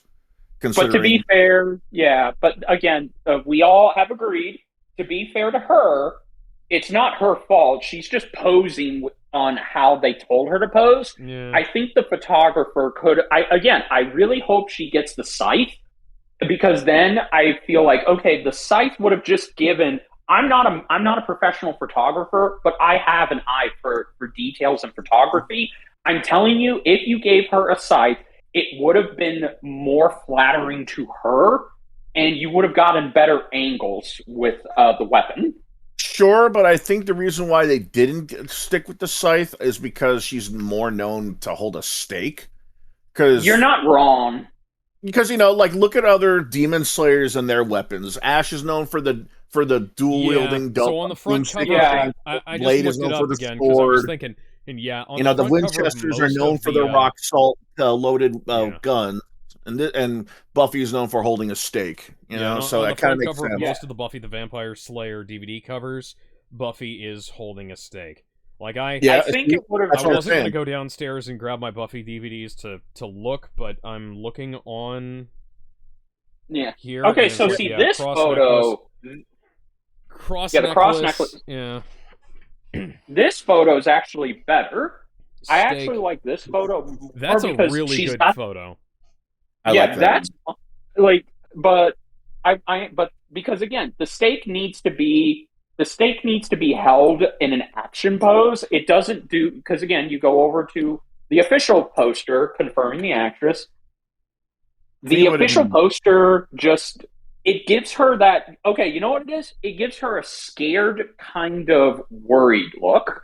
And I think that works because she's still human at the end. And it works because she's still human at the end. Well, depending on what. Yeah, but again, this is, trust me, it's like again. But look at Blade. Blade is intimidating. Blade is direct. That's because he's half vampire. Anyone would be. No, but again, he's very stoic. Buffy is. I get that they're trying to convey Buffy's human side in that second official photo, but I feel like okay, maybe then you could have just had her holding the stake differently, because Blade's actor is holding the sword in 2 different poses. Yeah, with this photo, I get it. I feel like it would have worked better if she had the stake at a reverse grip, or at least be in a different pose where she's more cautious than battle ready. Yeah. Because anyway, Buffy is always battle ready. She's always got the Scooby Gang. Funny. I still think it's stupid they name themselves that. Scooby Dooby Doo. Yeah, you? he gets it. Yeah, We got some work to do now. But if it works, they could have called them the X-Men. Yeah. But if it works for them, it works for them. There's nothing we can do about that. Again, I feel like once we see, so they did confirm that they are going to show off a sneak peek at what this is going to look like on Tuesday, on Death Battle Cast. Again, I think these actors are both going to do fine. Izuma Hawk has never had bad direction with their later fights. Nightwing versus Daredevil, it was Danny. Danny always clocked in. Tyler is Daredevil.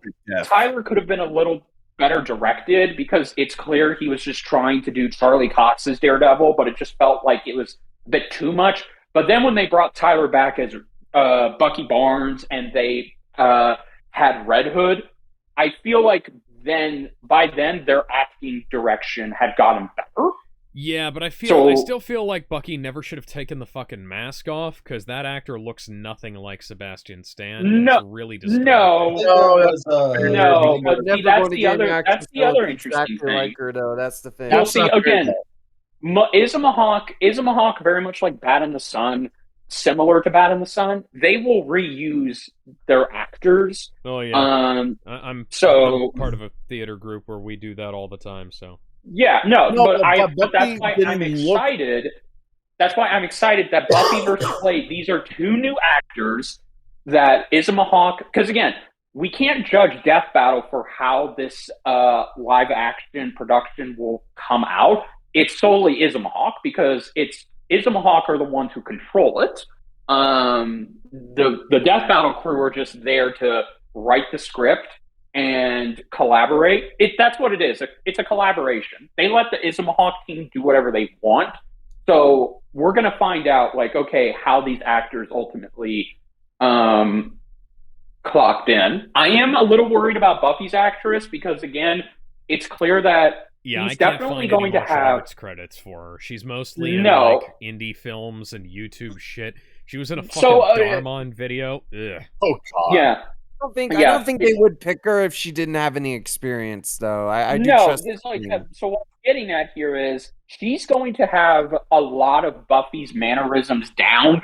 I feel like she is going to do the part as Buffy well, but it's how she fights. And I am hoping that the crew were able to walk her through the fight sequences. I'm hoping they were I'm hoping Blade's actor was able to get in there and help her out because, again, you have Blade's actor who's already a credited martial artist in many different styles, and you have a actor who is now learning how to fight. And as history shows, when you get actors who never know how to fight but they can act, they usually have to suffer for the craft. Street Fighter the movie. David Carradine in Kung Fu. I was going to say Mortal Kombat 1995. That's actually a good example too. Yeah, because So anyway, Ben, we should probably rank the episode now. Yes, I was just about to say. I was about to say. Before we go to ranking the episode, we have chats we need to read out. Well, there's one last thing I want to ask about the Buffy versus Blade is where is it going to take place? We don't know. That's a question I really want to know because like it might be a sewer or like an underground kind of area. Because the same set as Nightwing versus Winter Soldier. Because it makes sense why those were indoors because you mostly see those kind of characters have close quarters combat in closed areas, but with stuff like Blade and Buffy, they fight these things out in the open. Yeah, I feel like this is probably it looks like, just based off these posters, it looks like this will be in some kind of a club area, maybe sewers. It looks like the first Blade movie. That would make sense. You got to remember that the Izuma Hawk team, are paying for most of this out of their own pocket, plus whatever Death Battle gave them / commissioned them from the Kickstarter. So most likely, I don't think we're going to see these characters fight in a closed-off area outdoors, because that would be expensive to get a permit. Especially you don't necessarily need a permit if you have if you can get permission to film in an area. Yeah, well, I hang on, let me finish. The problem with filming outdoors is that you either lose light too fast or gain light too fast, because you have to spend a lot of time setting up and then getting everything ready, and then by the time you get all that, you have a very limited amount of time, and action scenes require a lot, and I mean a fucking lot of time. I know. I was also going to say, last time I remember, I don't know if this changed or not, the Ismahawk crew are still based out in Las Vegas, Nevada. Really? Oh, did they? Yeah, did they work with? Did they ever work with Neil Breen? Months ago. I don't know. I know they worked on a Netflix series. That was a Danny joke. actually. That was a joke. Neil Breen doesn't have the money to pay these guys. So here's why I don't really believe that they couldn't get permits or don't have the funds to film outdoors, and that's with 3 words: Power Rangers unworthy. Most of what they filmed were outdoors, and while some of the places were sure a little bit isolated, some of the other places, like a city alleyway, parking lot, they were still out in areas. Some of those you might be surprised. Those could have been. Some of them they have filmed. Sets. Okay, so one of these days, Ben, Alex, and Gizmo, if you're down, we need to watch Ismahawks' short-lived Versus series called Minute Matchups, where they essentially got into the Versus debate. It wasn't even a debate. It was similar. It wasn't even like Bad in the Sun. They just did a bunch of episodes. They just made a bunch of episodes called Minute Matchups, and 2 of them, I believe, were filmed outside. Some of them were filmed in unique areas. They didn't build sets. They actually had access to the locations. So what I'm ultimately saying is, this could be one location they probably either used or that they went back to. So who's to say, really? Okay, but I am excited. I have to read out the chat now. Yes, let's read out the chat, then rank the episode. The filler would also have canon bits important to the which is a problem with how the anime is paced in the Arankar saga. Thank God for the 1,000-Year Blood War. For Shinra, Banchaman created Soul Eater's cosmology. They really had to lowball Maka and Soul just to give RWBY a chance in this fight. I wouldn't say so. I mean, okay, Maka, aside from go ahead. Here's what I was gonna say. Yeah, I can kind of see why you might think that. I don't really think they were. It's part of the problem is that we're again coming into issues with like the difference between making an entertaining fight and making something that is and making something that's completely accurate to the research, and then we have like disagreements on how the characters sort of come together in terms of what their power levels are. And RWBY, like, you know, they would agree RWBY is not as powerful as Maka. I don't necessarily say Kevin says Maka and Soul are multiverse level and RWBY is city level. I don't know. RWBY's not city level and Maka is not multiverse level. Especially when so here's the other thing. Like they come closer in the middle there. Characters are more like city block, not whole city. Yeah, no, because so here's the thing. One of the things they didn't give RWBY, which they actually could have and should have, they didn't give her one of the MacGuffins. What are they called? Ben, what are they called? What are those lantern things called that RWBY carried with her? You know, that thing. Yeah. I genuinely don't remember. That doesn't belong. The relics. That's it. The relics. It's not a part of our main arsenal, though. Yeah, no. Plus, they were more so like one-time things. Like one of the relics is. What's it going to do? Like you have. Barely. What's it going to do? You got the genie lady that you can ask 3 questions to, and then the guy who can make everything once every 1,000 years or something like that. And then the guy who makes like the whole bridge network to whatever next city they'll be in. One of those prime relics was a part of RWBY's arsenal because she was carrying the damn thing for 2 volumes. But what's she going to do? what's she going to be able to do? Will be like, how do I beat Maka? I just feel like, it's not so much a matter of she wouldn't be able to use it to beat Maka. It's just one of those things where it's like you could have done something cool with this and you left it out. You really could. Yeah, no, exactly. Also, too, I do want to say, the only thing I disagree with on is them saying that Ruby Silver Eyes could hurt Maka, not fully kill her, but at least hurt her. But in Ruby's own, are two different things. Ruby's own cosmology shows that no, the Silver Eyes cannot work on anything outside of Ruby's own universe except the Grimm, and even then, the Grimm can resist it. Yep. Why do you think that never turned into a super in BlazBlue cross tag battle? Yeah. Gizmo, you say Demon Slayers, and at some point, I'm sure can I give my thoughts on the episode? No. Hang on. We've interrupted Alex too many times. Muzan will be on a future death battle. And then what? Sukuna versus Muzan. Who? Yeah. Sukuna from JJK versus... Oh, that guy. Yeah. Inosuke. Yeah. People meme the fuck out of RWBY getting stomped in this fight. Yeah. All right, so let's go ahead and... Can I go first? Ben, I was going to say... No. I was going to say Alex should go first. We did interrupt him too many times. Okay. Yeah, that's fair. So, terms of analysis, seemed like it was pretty good. From what I remember, I don't remember much of RWBY. I haven't watched it since Volume 6, and I haven't cared about it since Volume 5. I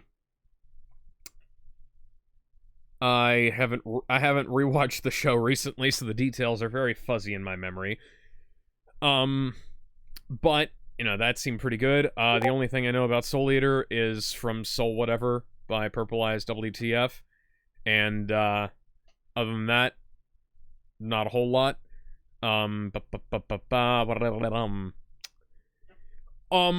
The fight. So one of my major complaints about the last few episodes we've watched is that the fight choreography felt very floaty. There wasn't a whole lot of weight. There wasn't a whole lot of snap to the animation. Things didn't really feel like they hit,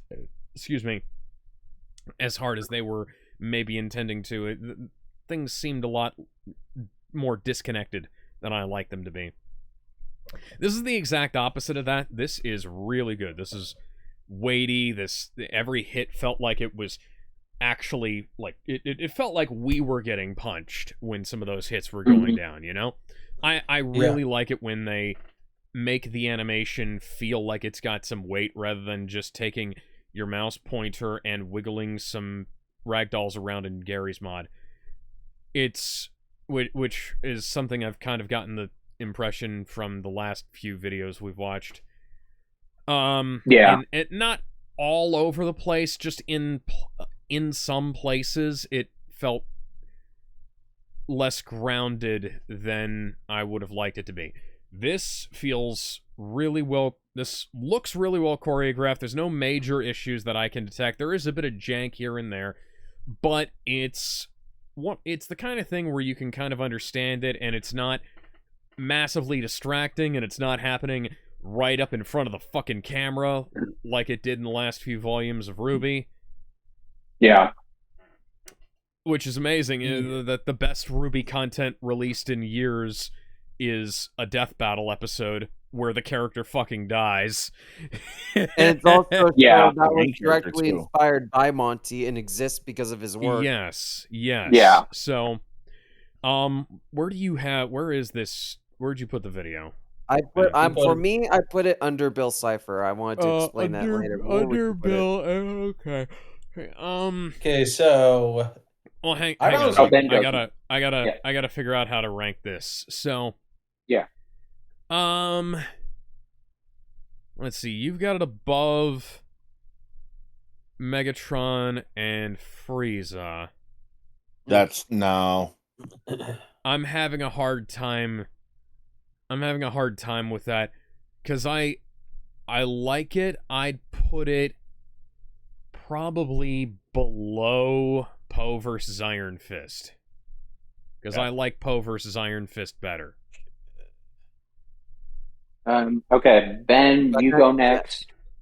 I just want to mention because Bender was saying this a couple of times. Yeah.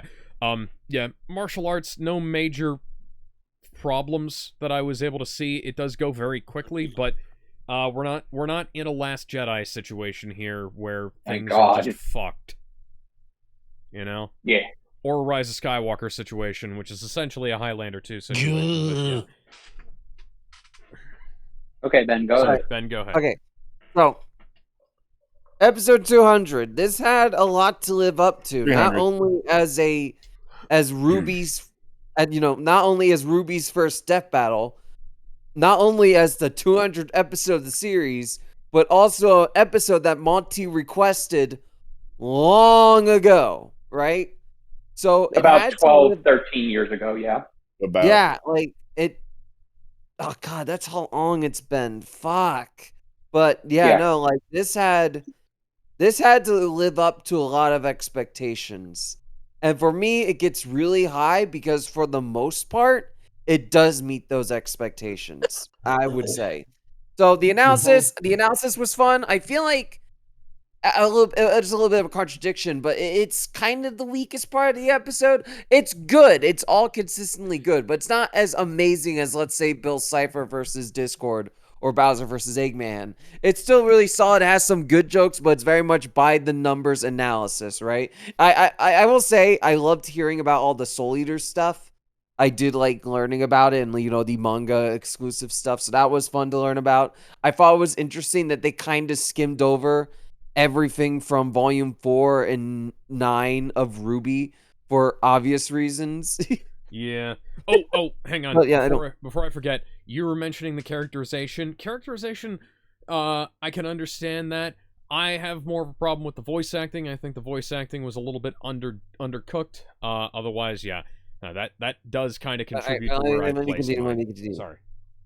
The main part of the show that was like the most important thing out of everything else, that was very much make or break for this entire special, was the animation. And they fucking nailed it out of the park. Is there a little bit of jank? Yes. Does it do justice to Monty's original style and combat? Fucking absolutely. Holy shit, this is some of the best scythe to scythe fighting I've ever seen in an animation. It is so fucking raw. I love when the fight first starts, RWBY in there and they just start fighting. Oh, it's so fucking good. There are so many good shit. And then you get the piano bit, and that's like my favorite part of the episode, the piano and them like hitting each other following the beat. It's so good. There's so much good shit here. And the ending too is beautiful. And the song, I Wish You Could See Me Now, which feels like a direct comment to Monty, and it makes me sad, but it's like so good. The song is fantastic. The fight's fantastic. The only thing that drags it down just a tiny bit is the performances. I think Maka and her scythe is good. I think the performances is great on that. RWBY sounds a little off, and I can kind of forgive it because, one, it's been a long time since the main actress did the voice. Well, no, I gotta say something about that. She's been occasionally fucking VTubing because like for years she used to do it like constantly, but now it's like a long pause. So I can forgive that. She still sounds like the character, even if it's a little off in some scenes. She does a good job still. Especially another thing I love in this animation, the facial animations are so fucking good. Yes. They're legitimately fucking amazing. And then we get to the result, and I think the result is very good. I only had 2 issues with it. My first issue is that they kind of nerfed Maka's speed a little bit. They're trying to lean in a little more. I get the argument. I do agree that RWBY should be faster than light with the pedal speed, but faster than Maka? I don't know. I don't buy that personally. I do think she has some feats in the show that do make her slightly or far faster than RWBY. It feels like they're trying to give RWBY a little leeway. I feel like that's the only wank in the result for me, where they're kind of like it's the same issue I have with Bardock versus Omni-Man, where they make Bardock way too fucking fast. That is not something he could scale to, goddammit. But yeah, no, like that's my second issue was them trying to argue the Silver Eyes advantage. The Silver Eyes would not work on the Soul Eater stuff. It only works on Grimm. Even during the DC crossovers, it did jack shit as far as I'm aware. Even in like the comic crossover they did where their world was becoming more RWBY-like. They really didn't do anything with the eyes in the comic books or the movies. Yeah, no. It was of no it's no use in the crossovers. And like even then it's only works on the Grimm, and some of the Grimm have fucking resisted it. Why would it work on Soul Eater? And even then the argument didn't even matter because they resisted it anyway. So all you need to do is say, oh, why didn't Silver Race didn't work? Because it can't work on the Soul Eater. That's all you do. You don't need to drag it out to try and, kind of give RWBY this non-existent advantage that didn't even matter. Those are my two issues with the result. I agree with everything else. I even agree with giving experience to RWBY because that is logical. She would have more combat experience than Maka. I'm in complete agreement with that. I think that's perfectly fair. The reason, and despite some of my issues with the episode and some of my complaints, I still put it really high because it's not only worthy as a 200th episode, it's worthy as it's worthy to be a tribute to Monty. Yeah. It is probably one of the best Monty tributes I have ever watched. This shit the fight and its music brings me to fucking tears, man. It is a work of art. And that's why I put it so high up. Obviously, I can't put it higher than Bill. I can't put it higher than these episodes, but I would still say it gets above a lot of these episodes for me, in my opinion. So for me, above Frieza, I can't really do much more than that. I think it's a phenomenal episode. It has some flaws, but I feel like the flaws are more nitpicks for me personally than actual real big problems, right? That just to me anyways. You can just tell that so much love and passion was put into this. And I do feel like they very much succeeded in what they wanted to do. So good on Death Battle. This is probably the best milestone episode they made since episode 50, Goku versus Superman. The other milestone episodes aren't that great. Now that I think about it. Anyways, I'm gonna go to the bathroom. You guys continue. I was gonna go next, real quick, if that's okay. Okay. All right. So I do want to say, I'm mostly with Alex and Ben. Yeah, the analysis was just okay. It was kind of standard. Alex, you're not missing much if you haven't seen anything from volumes 7 to 9. It's a bunch of. I have seen some stuff from them, and I can tell that I haven't missed a whole lot. Yeah, no. RWBY's was paint by numbers. It kind of just feels like RWBY episodes, unfortunately, suffer from incomplete story, and you're trying to make the best with what you got. Like Yang's first episode was just covering the first 2 volumes. Weiss's was covering up to volume, I believe, 5 or 6 at that point, and Blake was covering volumes, I think, 7 or 8. And now that RWBY has to continue on, it does. It just feels Maka's was the better analysis. I do agree with Ben on that. The animation, the reason why the animation looks so good, and again, all the points Alex brought up, that's mostly all attributed to John Mitchell, the storyboard artist, who has publicly said in his Discord server that he can say this because he no longer works for Rooster Teeth. He once storyboarded an episode of RWBY, but he did not get to storyboard the action. They asked him to storyboard a walking and head motion segment in a volume of RWBY. He was not fucking storyboards for that. You couldn't have just gone with the directions in the script.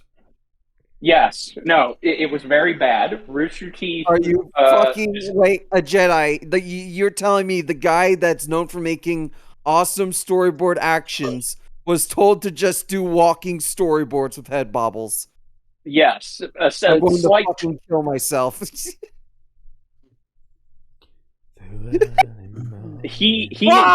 John Mitchell has said he has always wanted to choreograph RWBY because that's how he was hired on in the first place by Torian.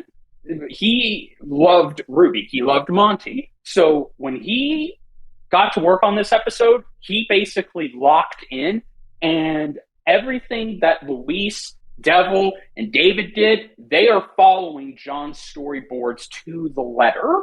They are keeping to mostly the same angles. They are having everything be okay by him.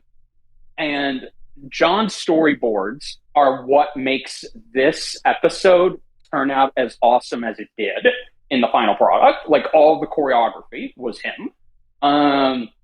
And I do love how there are references to both shows, and I do appreciate the little tributes.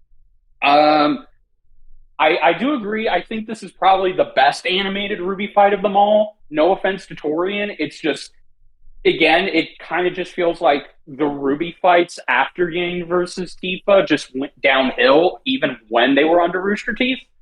To be fair on Torian, this was when he was still early on in his career when it came to animation. Yes, but I think Blake versus Mika sub was the last RWBY fight we had, and that was over 5 years. I don't know. For me, out of these episodes, it's like the one right below this one would have to at least personally be Weiss versus Mitsuru. And that's fine. But it's like, that's where I feel like it goes.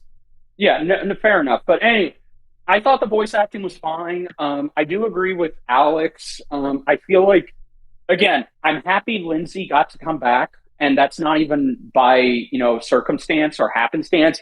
Chad James is best friends with Barbara Dunkelman and most of the RWBY crew, so I'm pretty sure he asked them to come back for this episode to make it more special. And yeah, I do love the track. I think the track is great. The end analysis, I'm 50-50 on it, but I don't agree with the Silver Eyes thing. As far as the where I put it, so yes, Ben is correct. This is a great milestone episode. This is way better, by the way, than Macho Man versus Randy. I'm sorry, than Macho Man versus Kool-Aid Man. It could have been so much better than Mario. Yes, no. Yes, it's better than Mario. Well, that's not even Mario versus Sonic 2. That's just Mario versus Sonic reboot. I know, but I'm still calling it 2.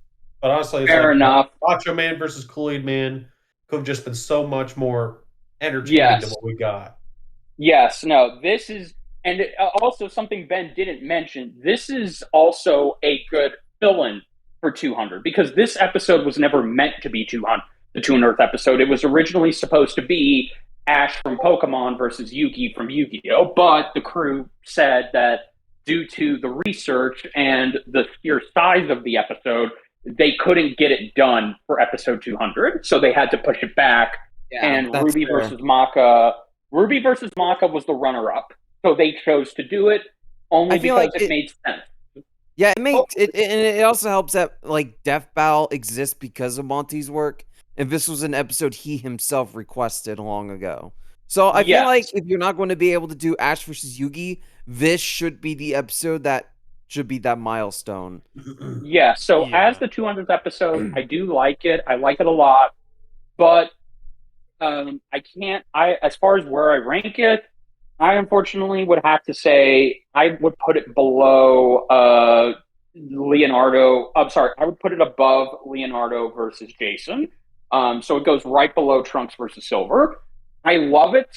I really do. But my problems with the episode are, for me personally, I am no longer a RWBY fan, and I have never seen /read Soul Eater. So, and because this episode has more significance to Death Battle themselves and RWBY fans and the late Monty Olam, that does leave this episode out of my wheelhouse.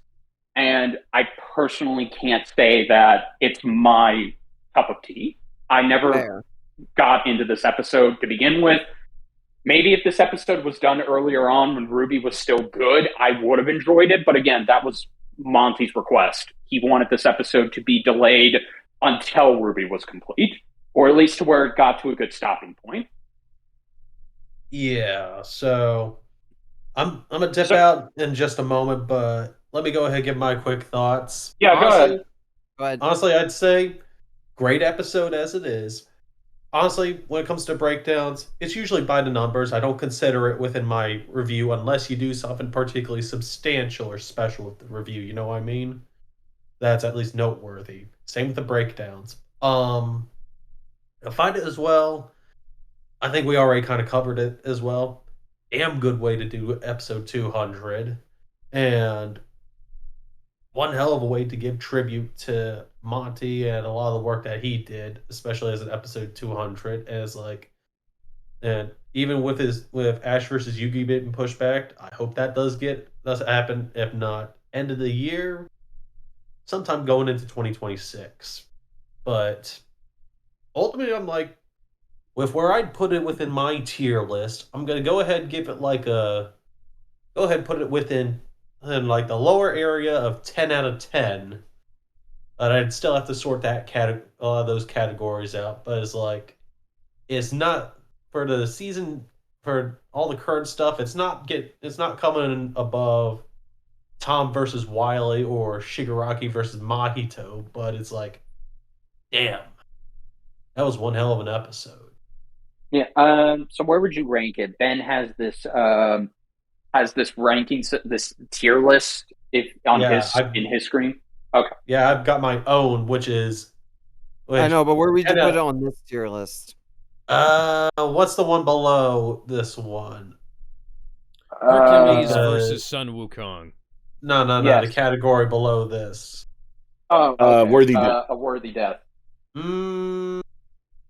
That's essentially A tier. So It's Time for a Death Battle is S tier. A Worthy Death is A tier. Pretty Damn Good is B. It was fine. That's C. Could have been worse. That's D. Pretty bad. F. Absolute failure. And then Mewtwo versus Shadow tier.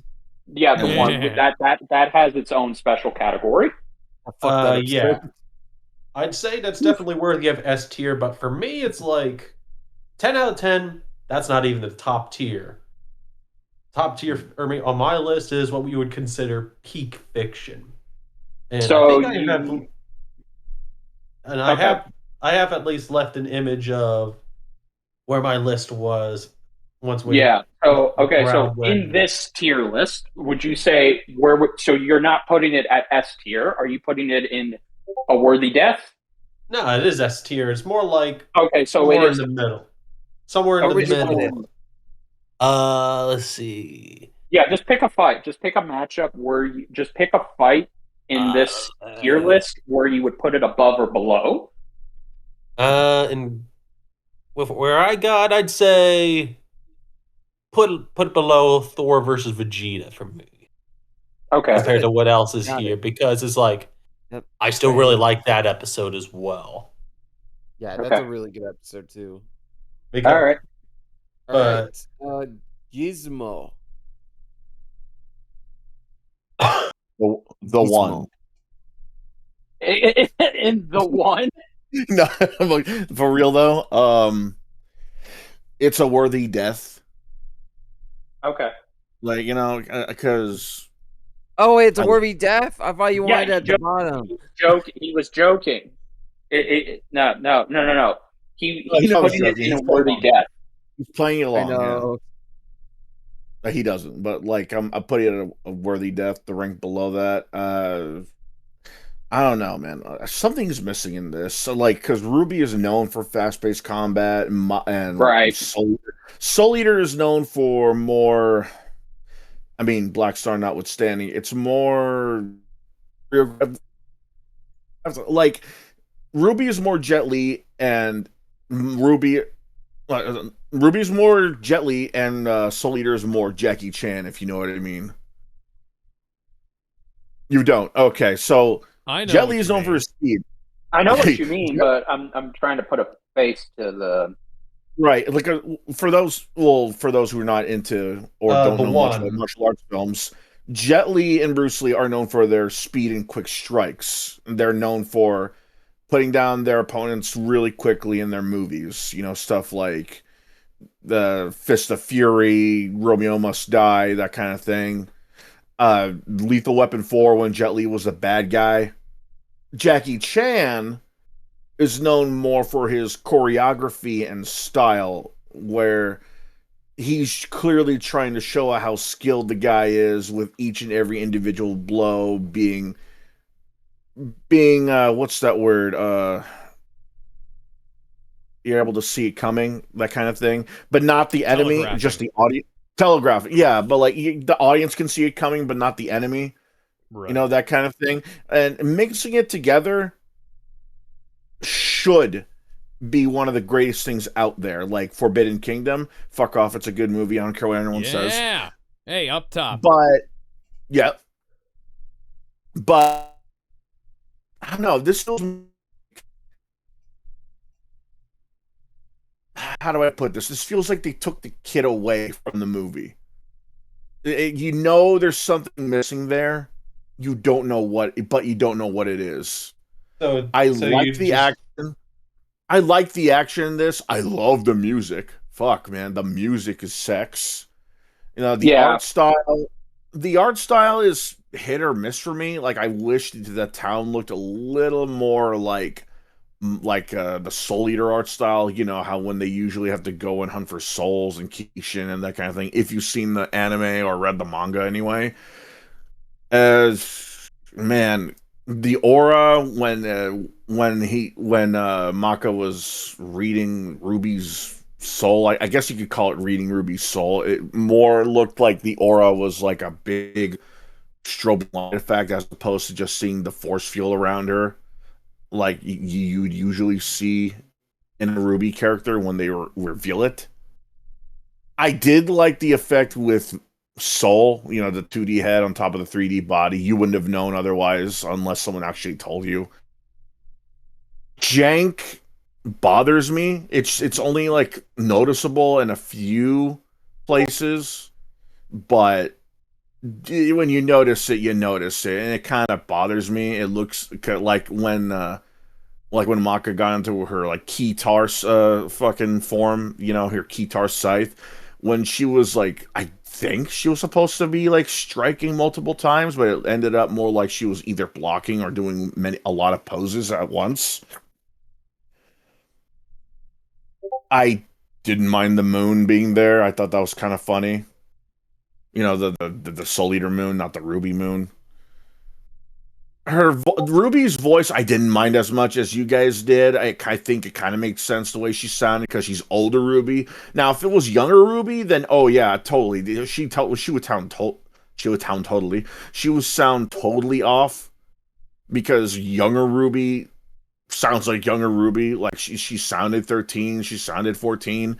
Here, it doesn't sound as odd because she sounds like the age she's supposed to be in canon in the show. That's me anyway. I did like the fact that someone finally laid hands on Ruby when Maka kept on fucking punching and bitch slapping her over and over again.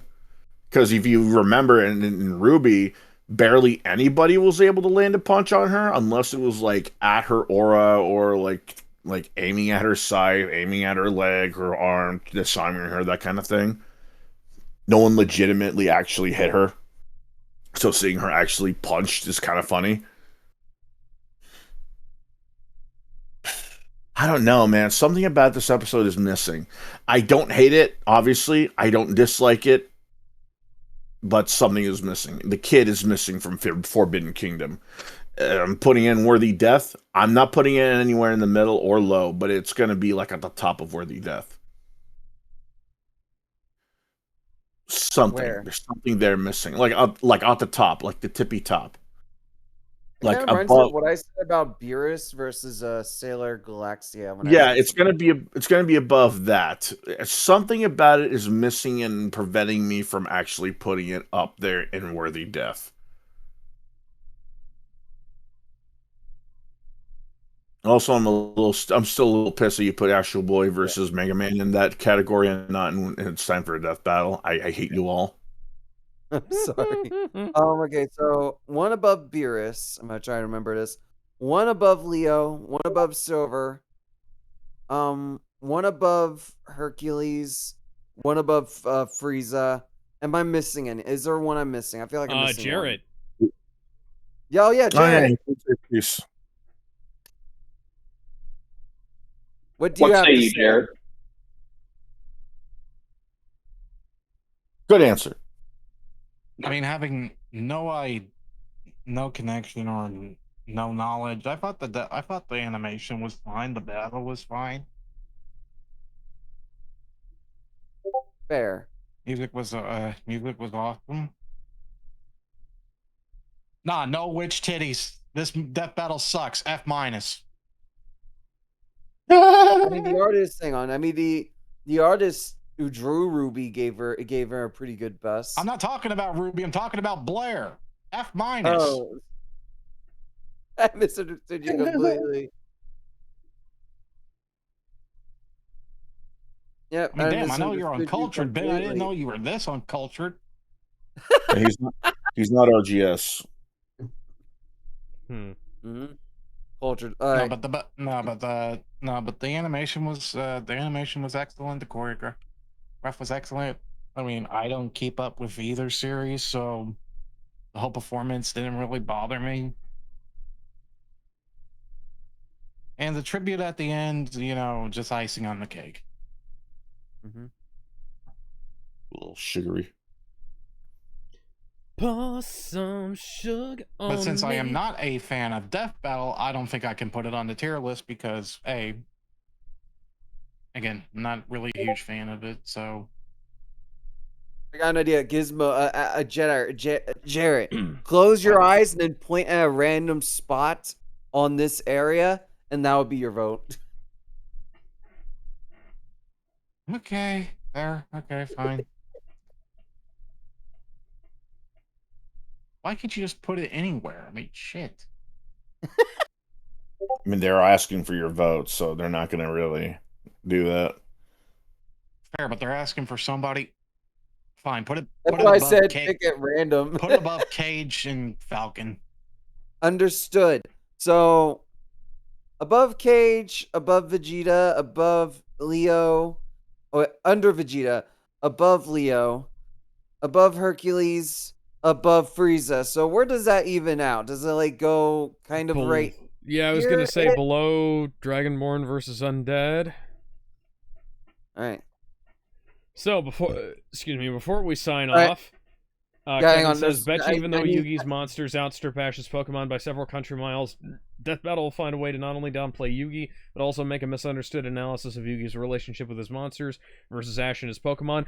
I don't agree. I think that, especially if they, considering the degree that they analyzed the Death Eater manga, Soul Eater, the fucking Soul Eater. I got fucking Harry Potter on the brain lately. The Soul Eater manga. Avada Kedavra. Yes, they're going to go deep into Yu-Gi-Oh, especially the prequel section towards the end. Yeah, they're very good at the research nowadays. They've gotten a lot better. They're not perfect, but they've gotten really so much. Good. Mm-hmm. Look at the Hulk versus Godzilla. God damn, the wind depth. All right, before we sign off, Jarrett, I have a request. What? Go on your soundboard and activate every single one at the same time. Oh my gosh. I mean, I don't... Okay, so question. Where did the episode land? I think Jarrett crashed. I didn't crash. It landed right below Chosen Undead versus Dragonborn. And Kevin says, I wasn't going to interrupt. Jedi. Fair. All right, then. I thought I heard the Blow Me Away theme for a second. Only the strongest will survive. Lead me to heaven when we die. Such a good song. All right, Jarrett, end the stream with pure, utter chaos.